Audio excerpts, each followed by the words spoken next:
A paz do Senhor e Salvador Jesus Cristo. Bem-vindo ao nosso canal no YouTube, #Atalaia Maná do Dia, com o presbítero Ideilton Ruas. Nos ajude a continuar com esse projeto. Se inscreva, compartilhe, ore por nós e receba semanalmente as pré-aulas da Escola Bíblica Dominical. Para esta feita, a lição de número 8, a Igreja de Cristo, nesta temática abençoadora e na explanação da nossa declaração de fé. Assim cremos, assim vivemos. O comentarista, pastor Ezequias Soares. O texto áureo diz: porque onde estiverem 2 ou 3 reunidos em meu nome, aí estou eu no meio deles. Mateus capítulo 18 e versículo 20.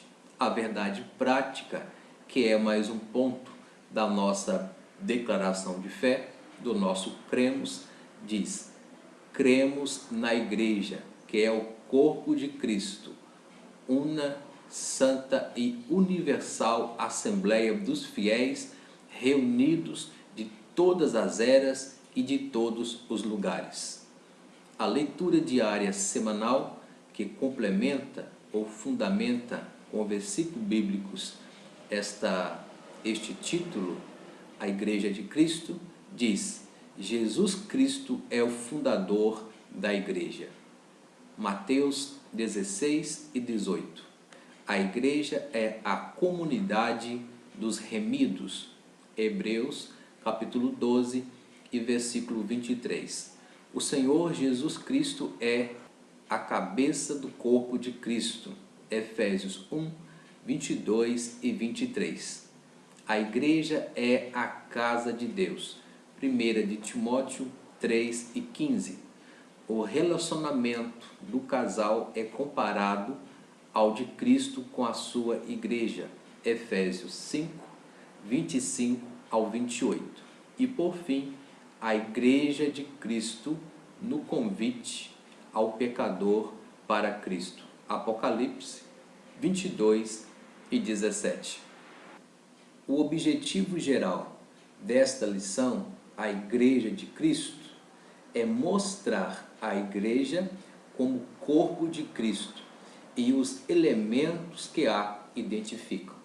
Os objetivos específicos são apresentar o significado da palavra igreja e seus desdobramentos, explicar os elementos que identificam a igreja e conscientizar os crentes de que eles são membros do corpo de Cristo. Caros professores, alunos e simpatizantes da Escola Bíblica Dominical, é de suma importância termos uma compreensão bíblica e teológica a respeito da natureza da Igreja de Cristo. Hoje, algumas ideias equivocadas quanto às instituições que se chamam, entre aspas, igrejas, muitos se confundem com a Igreja de Cristo, com tais instituições. Um dos objetivos aqui na lição desta semana é exatamente esclarecer estas questões. O que é a Igreja de Cristo? Qual a diferença entre a sua natureza visível e a sua natureza invisível? Qual o papel do membro dentro do corpo de Cristo? São algumas questões que devem nortear a nossa vida e a nossa fé. O nosso desejo é que você compreenda melhor e maravilhoso o privilégio de pertencer ao corpo de Cristo, à Igreja do Senhor. Introdução.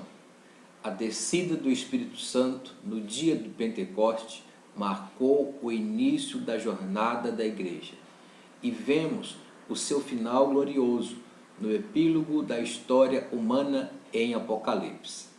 Todos nós fazemos parte dessa história. O presente estudo, a lição número 8, a Igreja de Cristo, pretende descrever a igreja como corpo de Cristo. O que isso significa e quais são os elementos que identificam uma igreja. E esta temática desta lição é um conteúdo teológico que chamamos de eclesiologia, onde estudamos a igreja, os seus elementos, a sua constituição como organização, como organismo e o corpo místico de Cristo. Primeiro tópico, a comunidade dos fiéis. O primeiro tópico se divide em 3 pontos. Primeiro ponto, a etimologia. Segundo ponto, a Assembleia dos Cidadãos. E o terceiro ponto, o significado da expressão Santa Igreja Católica. Primeiro ponto, etimologia. O termo grego para igreja é eclésia, literalmente chamado para fora. E vemos que a igreja de Cristo, ela foi chamada, convocada, separada por Cristo para ser santa e cumprir a sua missão na face da terra. O ponto 2, a Assembleia dos Cidadãos. A Septuaginta emprega o mesmo termo, eclésia, traduzido ao hebraico kaal, assembleia, multidão humana reunida. Esse era o mesmo vocábulo para a Assembleia dos Cidadãos em Antena, mas o termo aparece no Novo Testamento com um significado glorioso, com a referência de Efésios 2:19. Assim que já não sois estrangeiros nem forasteiros, mas concidadãos dos santos e da família de Deus. Universal Assembleia e Igreja dos Primogênitos. Também Hebreus 12 e versículo 23. Essas palavras expressam um tom de uma celebração jubilosa de todos os remidos como cidadãos da comunidade celestial. Apocalipse 5, 11 ao 13.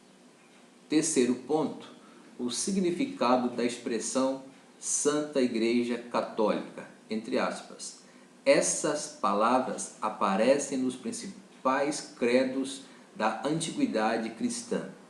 O termo católicos quer dizer universal, geral, e significa geralmente de acordo com o todo.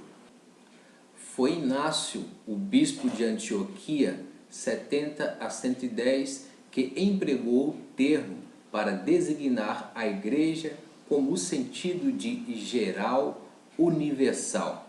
Mas o significado exato do termo se perdeu ao longo do tempo. Enfim, neste primeiro tópico, vimos aí a palavra igreja remontada à comunidade dos fiéis reunida em nome do Senhor Jesus. O primeiro tópico é um pouco técnico, mas é importante conhecermos o sentido etimológico, a origem da palavra, o termo igreja. O comentarista mostra que eclésia é uma palavra grega que significa um grupo de pessoas chamado para fora e interliga com o termo hebraico kaal, assembleia, multidão humana reunida no contexto do Antigo Testamento. Tópico 2, elementos que identificam uma igreja. O tópico 2 se divide em 4 pontos. Ponto 1, afinal, o que é igreja? Ponto 2, as ordenanças. Ponto 3, a adoração. E o ponto 4, a família de Deus. Primeiro ponto do segundo tópico, elementos que identificam uma igreja. Afinal, o que é a igreja? É toda congregação ou assembleia que se reúne em torno do nome de Jesus Cristo como Senhor e Salvador, professando sua fé nele, publicamente e de forma diversificada, aberta a todas as pessoas, a qual inclui o batismo e a ceia do Senhor em suas reuniões específicas. Trata-se da igreja no sentido completo da palavra, como Jesus mesmo prometeu. Ele está presente na igreja por meio do Espírito Santo, até a consumação dos séculos. Mateus capítulo 18 e 20 e também Mateus 28 e versículo 20. Vimos aqui de forma superficial e teórica o que é a igreja no sentido completo da palavra. E nós que vivemos cremos na nossa declaração de fé, sabemos na nossa intimidade o que é pertencer à igreja como corpo místico de Cristo e a diferença que esta igreja tem feita em nossa vida, no nosso aprimoramento espiritual e na nossa transformação para a vida eterna. Nos dias de hoje, o que a igreja não é, o que a igreja não pode ser, é uma igreja fria, indiferente, apenas no convívio social, como uma comunidade envolvida no ativismo eclesiástico, perdendo a sua identidade, a sua referência espiritual. Alguns desvirtuando esse objetivo, esse propósito específico da igreja no reino de Deus, tentando levar vantagem em negócios e manipulando a fé. Que Deus guarde a nossa igreja e que nós permaneçamos nesse objetivo primeiro, na fé apostólica e com a visão de igreja para a vida eterna. Ponto 2. As ordenanças, elemento que identifica a igreja. São duas as ordenanças da igreja dadas por ordem específica do Senhor Jesus. A primeira é o batismo em águas. Portanto, ide e ensinai todas as nações, batizando-as em nome do Pai, do Filho e do Espírito Santo. Mateus 28 e 19. E a segunda ordenança é a Santa Ceia do Senhor. Fazei isso em memória de mim. O batismo em águas é o rito que simboliza a nossa união com Cristo e a nossa confissão pública de fé em Jesus. Romanos 6 e versículo 4. Como se nasce apenas uma vez, da mesma forma, o batismo acontece uma só vez. Efésios 4 e 5. Já a ceia do Senhor é um rito da comunhão e significa a continuação da vida espiritual. 1 Coríntios 10 e 16. O crente em Jesus precisa estar em comunhão com a igreja para participar da Santa Ceia do Senhor. Isso por si mostra a impossibilidade de alguém querer ser crente sem tornar-se membro da igreja. E eu vejo que o apóstolo Paulo, nessa referência oficial da Santa Ceia, ele diz: porque eu recebi do Senhor aquilo que também vos ensinei. Na noite que ele foi traído, tomou o pão e, tendo dado graça, partiu e disse: tomai e comei, isso é meu corpo que foi vertido por vós. Então vimos a ordenança da Santa Ceia do Senhor na Bíblia Sagrada. E não tem como deixar de obedecer essas ordenanças do Senhor, visto que isso mantém a nossa fé, mantém a nossa comunhão, o vínculo com a noiva, com o sangue de Cristo que nos purifica de todo o pecado. O comentarista enfatiza aqui no final desse ponto ordenanças, a impossibilidade de alguém querer ser cristão sem tornar membro da igreja. Então não é concebido esse termo desagregados, ou estou cultuando em minha residência indiferente à igreja como um todo, na sua liturgia, com seus pastores, que são homens designados por Deus para guiar, orientar nesse caminho maravilhoso. Que Deus nos ajude, que venhamos a cumprir essas ordenanças, olhando para Jesus, para que muito em breve possamos estar com Ele para todo sempre e ceiar nas bordas do Cordeiro. Ponto 3, mais um elemento que identifica a igreja, é a adoração. Os crentes em Jesus se reúnem para adoração pública e coletiva. Os dois principais verbos gregos para adorar no Novo Testamento são proskineo, que significa adorar, render homenagem. No sentido prostrar-se, Apocalipse 19:10. À luz da Bíblia, podemos definir adoração como serviço sagrado, culto ou reverência a Deus por suas obras e por aquilo que Deus é. Não há diferença entre servir e adorar, nem entre prostrar e adorar. Os principais elementos do culto são a oração, o louvor, a leitura bíblica, a pregação da palavra de Deus ou o testemunho, a oferta e manifestações do dom do Espírito Santo. 1 Coríntios 14:26. É imprescindível a adoração como elemento que identifica uma igreja. Muitas igrejas se perderam ao longo da sua caminhada, do seu projeto primeiro, o objetivo da adoração. A adoração é um caminho que nos leva a Deus. E Deus, Ele é Espírito, e importa que os verdadeiros adoradores o adorem em espírito e em verdade. Eu enfatizo que só existe um tipo de povo na terra que Deus procura. Deus procura os verdadeiros adoradores. Ponto 4. A família de Deus. Elementos que identificam uma igreja, a família de Deus.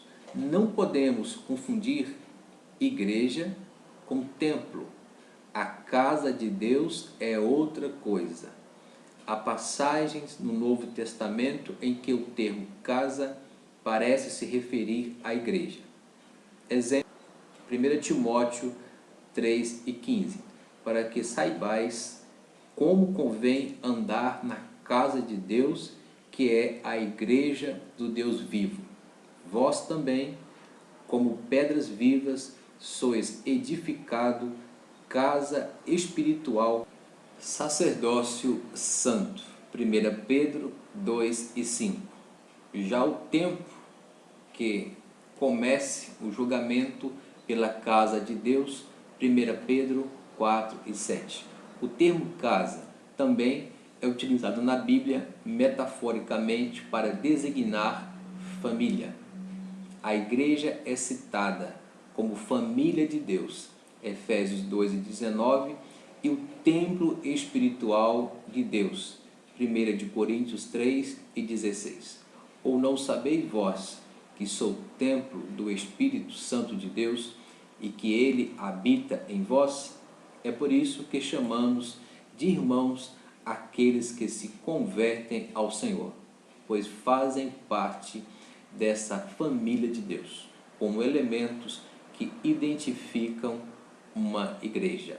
Por fim, vimos aqui no segundo tópico as ordenanças, batismo e a ceia. A adoração e a reunião de pessoas são elementos que identificam a igreja. precisamos sim nos identificar primeiros com o Senhor Jesus Cristo, parecer com Ele no amor, no trato com as pessoas, nas estratégias de trabalho, no aproveitamento das oportunidades, no uso da autoridade para libertar os oprimidos e na compaixão pelas pessoas. Enfim, identificar-se com Cristo é ser parecido com Ele no projeto de transformar o mundo. Precisamos também de identificação entre nós mesmos, ou seja, precisamos entender e praticar o que é ser igreja. A igreja não é o lugar onde uma multidão ali chega triste e sai vazia, nem tampouco um meio através do qual possa se ganhar dinheiro, explorando a boa-fé alheia. A igreja não é uma facção dividida por um grupo de radicais ou de liberais, onde há confrontos e não há vida. A igreja não é lugar de promessas mirabolantes, mas um lugar de vida onde Jesus se manifesta, onde há sinceridade, onde acontecem maravilhas, onde o amor tem liberdade de atuar, onde há comunhão, onde há poder. Citação do escritor Israel Ferreira Alves, Igreja, lugar de soluções, como recuperar os enfermos espirituais. É nessa visão que entendemos e vivemos a igreja invisível, um organismo vivo, o corpo de Cristo. Tópico 3, o corpo de Cristo. Primeiro ponto, o corpo e seus membros. A igreja é o corpo místico de Cristo. Efésios 1, 22 e 23. O apóstolo Paulo chama a atenção para um detalhe importante. O corpo é um e tem muitos membros, e todos os membros, sendo muitos, são um só corpo. 1 Coríntios 12 e 12. Mas ele não relaciona o tema unidade e diversidade do corpo e seus membros com a igreja, o que era de se separar, mas diz o seguinte: assim é Cristo também. Longe de se confundir Cristo com a igreja, pois Jesus é transcendente. Colossenses 1, 16 e 17. O que Paulo nos ensina é que pertencemos a Cristo e por Ele somos membros do seu corpo. 1 Coríntios 12 e versículo 27. O que é o corpo de Cristo? Ponto 2. A morada de Deus. Quando Saulo de Tarso encontrou com Jesus no caminho de Damasco, ele ouviu a voz que dizia: Saulo, Saulo, por que me persegues? Atos 9:4. Saulo perseguia os discípulos de Jesus, mas o Senhor se identificou com eles. O apóstolo foi revelado que a igreja é o corpo espiritual de Cristo, sendo o Senhor mesmo a cabeça. E seus membros são templos de Deus e habitação do Espírito Santo. Em outras palavras, a morada de Deus no Espírito. O tabernáculo e o templo de Jerusalém representavam a presença de Deus. O salmista diz: Senhor, eu tenho amado a habitação da tua casa e o lugar onde permanece a tua glória. Não existe mais o templo de Jerusalém, mas Deus habita no cristão individual. João 14 e 23 e 1 Coríntios 6 e 19. Ponto 3. Os membros do corpo. Não há distinção de pessoas, raça ou status social na igreja. O nosso Deus, ele não faz acepção de pessoas. O apóstolo explica, formando um corpo, quer judeus, quer gregos, quer servos, quer livres, e todos temos bebido de um Espírito. 1 Coríntios 12, 13. A ilustração do corpo humano com a igreja nos versículos seguintes, além de mostrar a unidade na diversidade, ensina também que precisamos uns dos outros, tolerando uns aos outros, e que, igualmente, deferimos entre si o que precisamos cuidar um dos outros. Isso é igreja. Por fim, a igreja é corpo de Cristo na terra, a morada do Deus Altíssimo.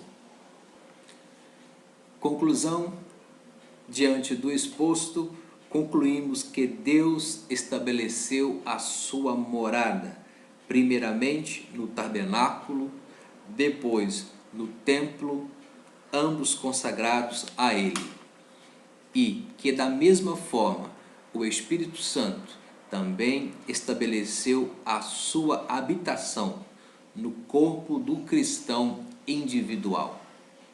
Entre gentios e judeus, o Senhor Jesus formou um novo povo. 1 Coríntios 10 e 32. De modo que o gentil deixa de ser gentil quando se converte ao Evangelho de Jesus Cristo.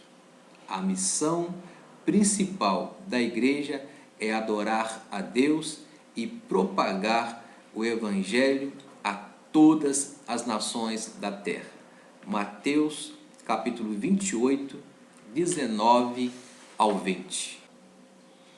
Que Deus abençoe a todos os professores, coordenadores, alunos e estudantes da Palavra de Deus. Um forte abraço, que você possa ser uma igreja abençoada, uma igreja representante de Cristo aqui na terra, como luz, como sal da terra, fazendo a diferença como um verdadeiro cristão. Continue orando por nós, por esse projeto. Se inscreva nesse canal e receba semanalmente as pré-aulas da Escola Bíblica Dominical. Um forte abraço e até breve com mais uma pré-aula.